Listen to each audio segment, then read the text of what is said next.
ଭାଇନା को କହୁଛନ୍ତି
पछपटे तो प्रमाण मोर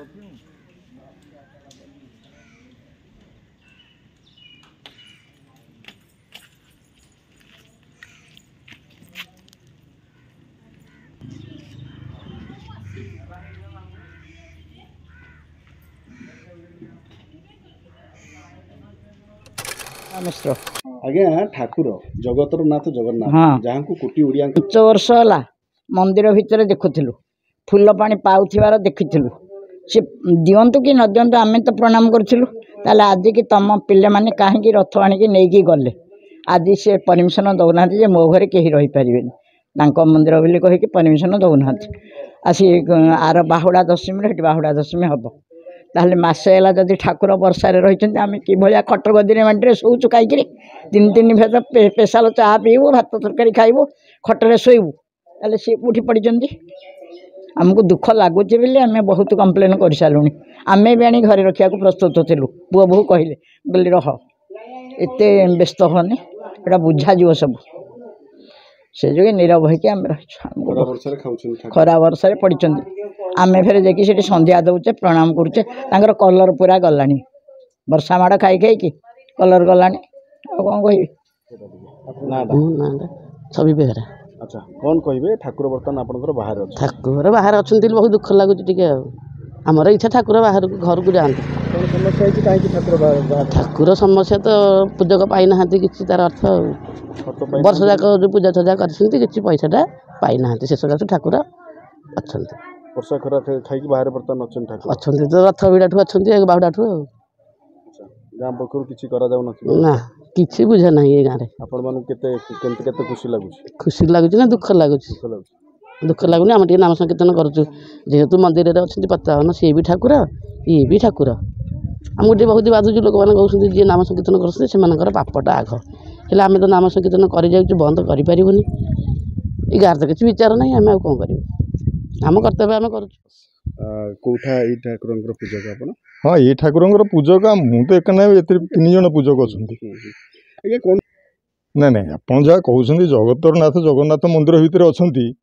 सी तो ये जो ठाकुर अच्छा तो प्राण प्रतिष्ठा किसी है ना प्राण प्रतिष्ठा है कि जमीती जमीती बजार में जमी ठाकुर सब बिक्री होती आम किणिकी आणुचे प्राण प्रतिष्ठा करुचे घर पूजा करुचे दूजा करुचे ये तो सेमती किसी है ना या पिला खेल भाव में कौन आणिकी गोटे कले ଏମିତି ରଥଯାତ୍ରା କଲେ ରଥଯାତ୍ରା କଲେ ତାଙ୍କର ସେ ନେଲେ ଆଣିଲେ ମନ୍ଦିର ସାଙ୍ଗରେ ତ ତାର କିଛି ସମ୍ପର୍କ ନାହିଁ ନା। କିନ୍ତୁ ମନ୍ଦିରରେ ଠାକୁର ଦିଅଁ ଥିଲେ ମନ୍ଦିରରେ ଦିଅଁ ଥିଲେ କେତେ ବର୍ଷ ଧରି ଥିଲେ ବୋଧେ ହଁ ହବ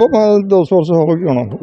ତେବେ ଏଇ ମନ୍ଦିରରୁ ଆଣିକି ଦିଅଁଙ୍କୁ ରଥରେ ବୁଲେଇଥିଲେ ଏବଂ ତାଙ୍କୁ ମୁଁ ପୂର୍ବରୁ ବି କହିଥିଲି ମନ୍ଦିରରେ ତମେ 3 ହେଲେ ରହିଲେଣି ଠାକୁର ତମେ ମନ୍ଦିରରେ କିଛି ବ୍ୟବସ୍ଥା କରି ଠାକୁରଙ୍କର ଆସ୍ଥାନ ପାଇଁ କିଛି ଗୋଟେ କର। କେହି ଶୁଣିବାର ନାହିଁ କିଛି ନାହିଁ କ'ଣ କିଏ ସେ ତାଙ୍କର ମୁଖିଆ ମୁଁ ବି ଏପର୍ଯ୍ୟନ୍ତ ଜାଣିବାକୁ ନାହିଁ। ଆଚ୍ଛା ଆଚ୍ଛା ଯେତେବେଳେ ମନ୍ଦିରରୁ ଆଣିଲେ ସେତେବେଳେ ତ ପୁଣି ନାଇଁ ନାଇଁ ମୁଁ ତ ନଥିଲି ମୋ ମୋ ପୁଅ ତାଙ୍କୁ ଆଣିଥିଲା ତାକୁ 100ଟା ଟଙ୍କା ଦେଇଥିଲେ। ନାଇଁ ନାଇଁ ନାଇଁ ନାଇଁ ପଇସା ପାଇଁ ନୁହଁ ସେଇ କଥା ସିଏ କିଏ 2 ଜଣ ଆସିକି ମୋତେ ପଚାରିଲେ ଠାକୁରଙ୍କୁ ମନ୍ଦିର ଭିତରକୁ ନେବା କି ମୁଁ କହିଲି ମନ୍ଦିର ଭିତରୁ ଠାକୁର ନେବ ଯଦି ତା ପାଇଁ କିଛି ବ୍ୟବସ୍ଥା କରିବାକୁ ପଡ଼ିବ ନା। ଆଉ ତମେ ଏଇ ମନ୍ଦିରରେ ତ ଠାକୁର ରହିପାରିବେନି ନା। ଏଇ ମନ୍ଦିରରେ ବି ଠାକୁର ଥିଲେ ଏଇ ମନ୍ଦିରରେ ଠାକୁର ଥିଲେ ସେ ଫର୍ ଦି ଟାଇମ୍ କିଛି 10 ବର୍ଷ ଧରିକି ଥିଲେ ତାରୁ ଥିଲେ କିନ୍ତୁ କାହିଁକି ଥିଲେ ସେ କିଛି ବ୍ୟବସ୍ଥା କରୁନଥିଲେ ବୋଲି ଥିଲେ। ଯଦି ସେ ମନ୍ଦିର ଶାସ୍ତ୍ର ଅନୁସାରେ ଯଦି ମନ୍ଦିରରେ ଗୋଟେ ମନ୍ଦିରରେ ଆଉ ତ ବିଭିନ୍ନ ପ୍ରକାର ଠାକୁର ରହିପାରିବେନି ନା। ଯିଏ ନାହିଁ କି ସିଏ ଆଣିକି ରଖିପାରିବ କି ସେମାନେ ଆସିକି ଚାହିଁଲେ ଆମେ ଠାକୁର ରଖିବୁ ସେଠୁ ଆଉ କିଏ ଦଳେ ଆସିକି କହିବେ ଆମେ ମନ୍ଦିରରେ ରଖିବୁ ସେଠୁ ଆଉ କିଏ ଦଳେ ଆସିକି କହିବେ ଆମେ ମନ୍ଦିରରେ ରଖିବୁ। ନାଇଁ ନାଇଁ ଅସୁବିଧା କିଛି ନଥିଲା ମାନେ ଏଇ ହେଉଛି ଅସୁବିଧା ତାଙ୍କୁ କୁହାହେଇଛି ଯେ ତମେ ବାରମ୍ବାର କୁହାହେଇଛି ଯେ ତମେ ବ୍ୟବସ୍ଥା କରି ଠାକୁରଙ୍କୁ ନିଅ। ମାନେ ଯାହା କିଛି ଆପଣଙ୍କର ପୂଜା ଖର୍ଚ୍ଚ ବାବଦ ବା ଦିଆଦି କରିକି ବା ଯାହା କରିକି ନେବା ପାଇଁ ନା ନାଇଁ କ'ଣ ନାଇଁ ଠାକୁର ନେବା ପାଇଁ ନୁହଁ ଠାକୁରଙ୍କୁ ତାଙ୍କ ପାଇଁ ଅଲଗା ଆସ୍ଥାନ କୋଉଠି ତୁମେ କର ମନ୍ଦିର ଭିତରେ ଆଉ ତ ଅନ୍ୟ ସବୁ ଠାକୁର ରହିପାରିବେ ନା ଯାହା ମନ୍ଦିର ସେଇ ରହିବେ ନା ଆଉ। ହଁ କିନ୍ତୁ କଥା ଥିଲା ଯେ ସେଇଠି ଥିଲେ ଠାକୁର ସେଇଠି ଥିଲେ କିଛି ସମୟ ପାଇଁ ସେଇଠି ଥିଲେ ବ୍ୟବସ୍ଥା କରିବା ପର୍ଯ୍ୟନ୍ତ ସେଇଠି ଥିଲେ। ତାହେଲେ ବର୍ତ୍ତମାନ ଏବେ କ'ଣ ରହିବ ଯେପର୍ଯ୍ୟନ୍ତ ତାଙ୍କର ବ୍ୟବସ୍ଥା ନାହିଁ ସେ ପର୍ଯ୍ୟନ୍ତ ରଥ ସେମାନେ ଜାଣିଥିବେ କ'ଣ କରିବେ ସିନା ମୁଁ କିନ୍ତୁ କହିପାରିବି ସେ କଥା।